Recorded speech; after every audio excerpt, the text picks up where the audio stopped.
Imagine करो आपके अंदर एक ऐसी पावर है जिससे आप उस चीज़ को देख सकते हो जो नॉर्मल लोग कभी भी देख ही नहीं सकते। आप अपनी इसी hey guys, this is Aryan Chaubey और स्वागत है आप सभी के मेरी इस वीडियो के अंदर। पिछली पार्ट में आपने देखा कि निक और जूही दोनों वहाँ पे मौजूद थे, लेकिन सभी फ्रेंड जा चुके थे। जूही भी निक से तंग होकर वहाँ से चली जाती है। बेचारा निक बहुत उदास हो जाता है। उसे समझ नहीं आता कि उसके लाइफ में हो क्या रहा है, वो किस चक्रव्यूह में फंस चुका है। और निक उस चीज को याद करता है जो उसने देखा था सबसे पहले उस खंडर के अंदर, उस कमरे के अंदर। और वो उस कमरे की तरफ देखता ही सोचता है कि आखिर ऐसा कैसे हो सकता है कि जैसे सबको आए उस चीज में एकदम से बदली हो गई हो, वो चीज अचानक से गायब हो चुका हो, जैसे किसी ने रखी हो निक की आंखों के सामने और अचानक से वहां से गायब हो गई। तभी निक उस कमरे की तरफ देखता है और अंदर जाता है तो उसे समझ आता है कि निक ने उस चीज को देखा था, लेकिन निक इमेजिन कर रहा था कि वो चीज उस कमरे के अंदर, यानी कि निक अभी से 100-200 साल पहले उस कमरे के अंदर क्या था इस चीज को डायरेक्टली देख पा रहा था। अभी में वो मौजूद नहीं है, अभी वो एकदम से खंडर बन चुका है, लेकिन उस चीज को निक देख पा। तब निक को समझ आता है कि निक ही सिर्फ उसे देख सकता है। निक की आंखों में एक ऐसी पावर है जो निक अभी से पुराने चीजों को देख सकता है, लेकिन आखिर कैसे? उस खंडर से निक का आखिर क्या ही संबंध?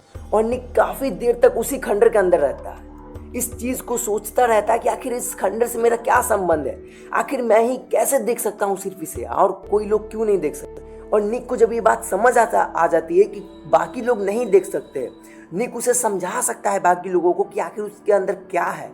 ये तो निक ये सब छोड़ के सबसे पहले दौड़ के जाता है उन लोगों के पास, और निक को ऐसा फील होता है कि जैसे उसे कोई नोटिस कर रहा हो, हर समय उसे कोई नोटिस कर रहा हो। निक दौड़ के जा रहा था अपने दोस्त लोगों के पास, लेकिन निक को ऐसा लग रहा था जैसे वो खंडर निक को अपनी तरफ खींच रहा हो, निक को अपनी तरफ बुला रहा हो निक को।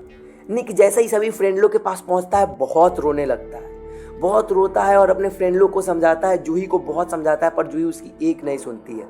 और जूही सीधा सीधा बोलती है कि अभी हम लोग यहाँ 1 मिनट भी नहीं रुकेंगे, हम लोग यहाँ से सीधे चलेंगे अपने कॉलेज की तरफ। निक बोलता है कि प्लीज़ थोड़े दिन और रुको, थोड़ा देर और रुको, मुझे उस बात को जानना है, मुझे उस खंडर के अंदर जाना है एक बार और। जूही से बहुत समझाती है, बोलती कि तुम उस खंडर की तरफ जाओ ही मत, चलो यहाँ से। बहुत समझाने के बाद निक मान जाता है और फाइनली जूही लोग को जाने के लिए तैयार हो जाता है। उदास मन से निक वहां से चला तो जाता है सबके साथ, पर निक के दिमाग में अभी भी वही चल रही थी कि आखिर वो चीज़ क्या था, मैंने जो देखा आखिर वो मैं ही क्यों देख सकता हूँ, बाकी लोग क्यों नहीं देख सकते। और इसी बात को देखते निक अपना कैमरा और अपने कैमरे के अंदर उस खंडर की फोटोज देखने लगता है जो निक ने क्लिक की थी उस खंडर के अंदर जाकर के। बहुत सारी फोटोज को देखता है और निक अचानक से सब कुछ बंद करता है और अपने रूम में जो जो चीज़ें हैं उसे ढूंढने लगता है, जैसे निक एकदम से पागल हो चुका हो। तभी जूही आती है, पूछते तुम्हें हो क्या गया, तुम क्या ढूंढ रहे हो।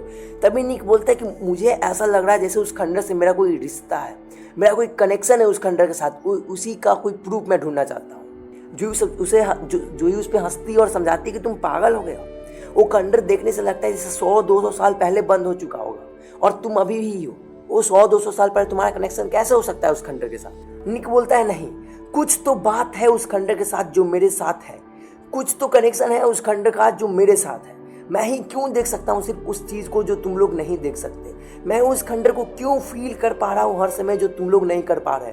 मुझे ऐसा क्यों लग रहा है कि वो खंडर मुझे बार बार अपनी तरफ बुलाना चाह रहा हो, मुझे कुछ दिखाना चाह रहा हो, मुझे कुछ बताना चाह। जूही निक पे बहुत गुस्सा करती है, उसे एक थप्पड़ मार देती है गुस्से में और वहाँ से चली जाती है। और थोड़ी ही देर बाद जूही की इतनी ज़्यादा तबीयत खराब हो जाती है, उसे बहुत ज़्यादा फीवर हो जाता है। निक उसके पास जाता है, जूही की हालत एकदम खराब हो चुकी थी और उसे तभी फीवर होता है और तभी उसका तबीयत खराब होता है जब वो निक को एक थप्पड़ मारती है। मतलब खंडर से निक का कुछ ऐसा कनेक्शन हो चुका है कि अगर निक को कोई परेशान करेगा, उसे अगर थप्पड़ मारेगा तो उसकी हालत खराब हो सकती है।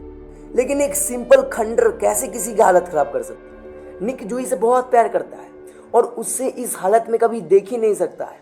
निक को भी समझ आता है कि जब से जूही ने मुझे थप्पड़ मारा है तब से उसकी तबीयत खराब हुई है।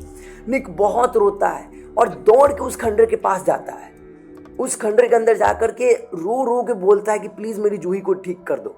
निक एकदम से पागल हो चुका था। फ्रेंड लोग भी उसके साथ गए थे, उसे समझा रहे थे कि उसमें इस खंडर की क्या थी है ये खंडर कैसे जूही को ठीक कर सकता है, चलो हम उसे डॉक्टर के पास लेके चलते हैं। पर निक को ये बात समझ आ चुकी थी कि इस खंडर से मेरा कोई ऐसा रिश्ता है जैसे कोई बहुत पुराना रिश्ता है, जैसे मैं किसी रिश्ते को भूल चुका हूँ, जैसे कोई जूही को परेशान कर रहा है, मेरी तरफ से कोई उसे मारना चाह रहा है। निक बहुत रोता है खंडर के अंदर, बहुत समझाता है, बोलता है प्लीज़ मेरी जूही को ठीक कर दो, और निक रोते रोते वहीं पे सो जाता है। और काफ़ी देर बाद जब फ्रेंड लोग फिर से आते हैं तो निक को वहाँ से उठा के लेके जाते हैं। सभी फ्रेंड लोग रोने लगते हैं बैठ के कमरे में। सब कोई सोचते हैं कि वो कैंपिंग का आइडिया हमने लाया ही क्यों, अगर वो कैंपिंग का आइडिया नहीं आता तो आज ये हमें दिन नहीं देखना पड़ता। और निक अभी भी बेहोश पड़ा था, सोया हुआ था। निक को सब कोई उठाते हैं, निक को बोलते तुम्हें क्या हो गया। निक बोलता है कि मेरा कुछ पता नहीं क्या हो गया है, मुझे ऐसा लगता है जैसे वो खंडर मुझे बुलाना चाह रहा हो, खंडर मुझे कुछ दिखाना चाह रहा है। आखिर निक को खंडर क्या दिखाना चाहता है, एक फ्रेंड पूछता है।